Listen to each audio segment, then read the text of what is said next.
Buffaloes are not only caretakers of the grasslands, they also serve as an essential food source within the food chain. While adult buffalo face few threats due to their size and strength, the young are often targeted by hyenas and lions.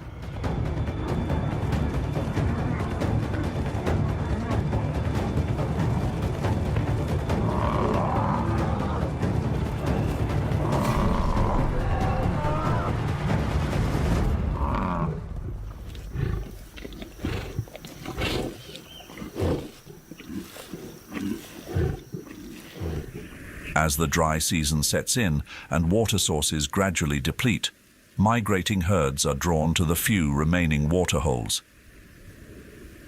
Amid the Serengeti woodlands, small rivers and swamps become not only lifelines, but also suspenseful stages where predators lie in wait. This is when the hunts unfold.